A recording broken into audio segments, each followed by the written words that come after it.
All right, what's good, YouTube? It's your man DJ Flow Games in the building. Back. Okay, let me start over. Hey, what's good, YouTube? It's your man DJ Flow Games in the building.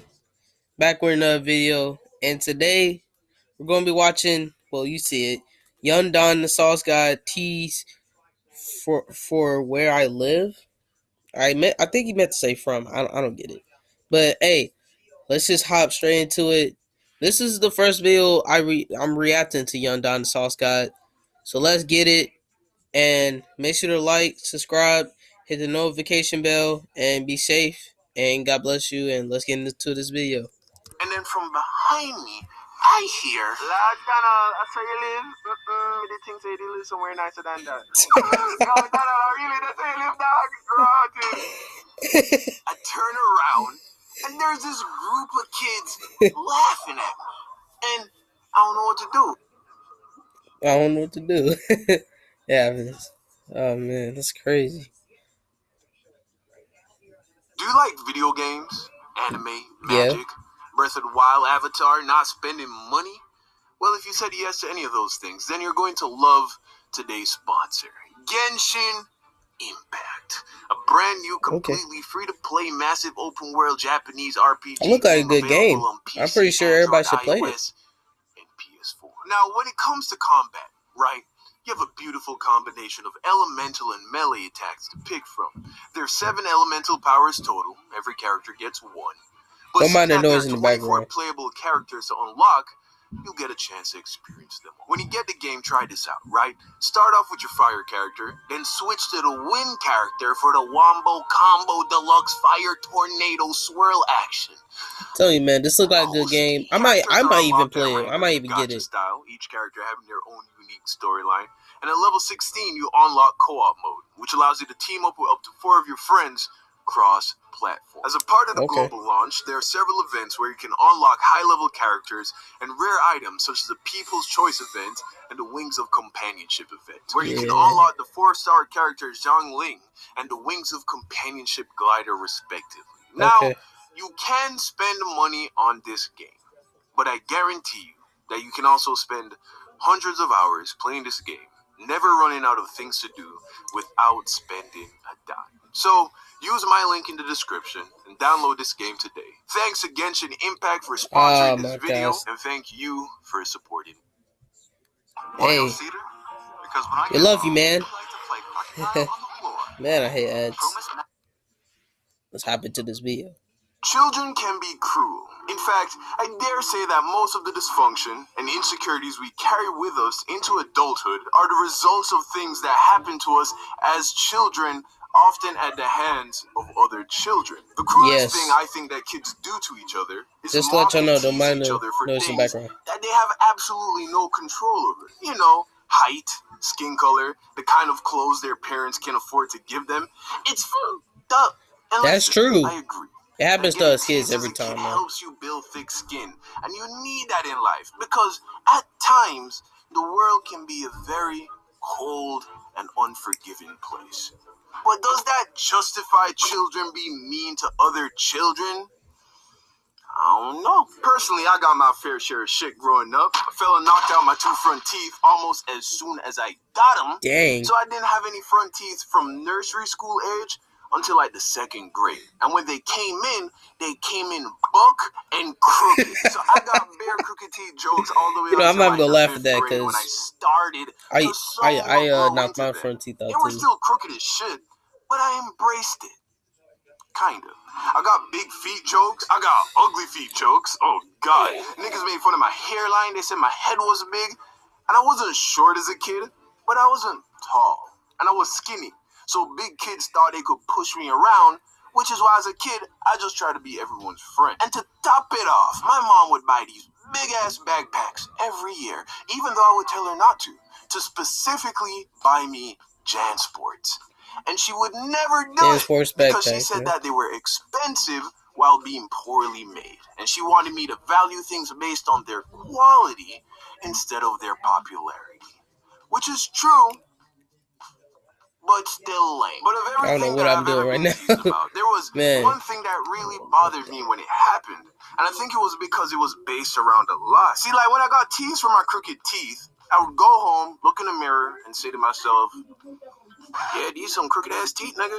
Maybe one day you'll get braces. I don't know. But when people start lying about you, what you gonna do? Embrace the lie? All you can do is ignore it, which is easier said than done. So back in like the I 8th want to grade, embrace the right? lie. Back in Jamaican high school, my dad started a supplies company, supplying things like copier paper, stationery, and other office supplies to other companies. He started it with his friend, and together they settled on setting up their base of operations at this spot that was pretty close to my school.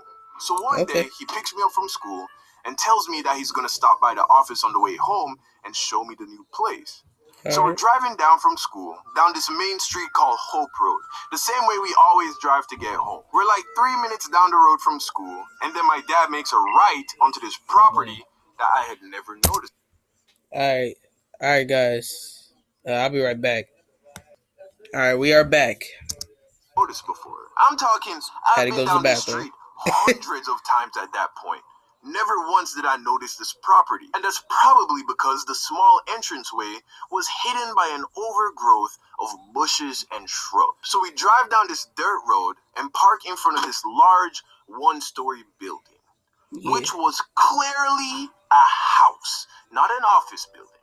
This was a house, and it was old. Like, the niggas who built it had slaves, bro, for sure. It was so old, and it was not well taken care of. Turns out, the people that owned it inherited it from their family and wanted to turn it into a business Just making sure. Hold up. My bad. complex, but it was still in the beginning phase of being turned into that. Okay. On the outside, it still looked like an old rundown house. Now, at first, I actually thought it was kind of cool. You know, I like old buildings, and I like the idea of my dad starting a company. And when I went inside, it looked like an office space. There were desks and computers and air conditioning. There was fresh paint on the walls. Everything looked legit. On top of which, I thought it was pretty cool to now be walking distance from my dad's office. So that became the daily routine. After school, whenever I didn't have sports, my dad would pick me up, take me to the office, and I'd play video games on the computer until it was time to go home. Well, one day, my dad says to me, hey son, instead of me picking you up, I want you to walk to the office after school. So I'm like, no problem. So one day, I'm walking to the office after school, and I'm walking with a crowd of students. In Jamaica, we don't have school buses that pick you up and drop you off from school. Most kids have to use the city bus. So I'm walking to the office. These other kids are walking to the bus stop. Kids that know who I am. We're walking, and then we get to the gate at the front of the property. So I turn and start walking up the dirt pathway, and then from behind me, I hear, bro, you don't gotta do me like that. That's the thing. You don't gotta do me like that. Just ignore the background, guys. We're gonna get through this video, alright? I got a family. It's not my fault. I don't know what to do because one, they're still walking on their way to the bus stop. So I'm like, I'm not about to chase them down and try and convince them that I don't live here. Also, no, I don't live here. So I'm like, I guess I should ignore that. Like, he never lived there. He just goes there every time to go to the see how it looks like I live there. And no one's going to look at this rundown old slave master's house and think that they're these small companies being... Sorry, guys. Back to the video. I got a family. They're loud as frick. I'm sorry. Slave master's house and think that they're these small companies being started in the back. And no one at the school actually knew where I really lived because my parents weren't the sleepover and hang out with other kids after school kind of parents. So I just turned around and with a good amount of embarrassment, walked into the house. And I didn't say anything about it to my dad because I didn't know what to say. So I just didn't. But I knew I never wanted to walk there again because I didn't want this rumor that I live in a bando to grow. But I also didn't want to tell my dad that I didn't want to walk there anymore because of what some dumb kids are saying. So the next day, I go to school and I'm paranoid that everyone now thinks that I live in an abandoned house down the street.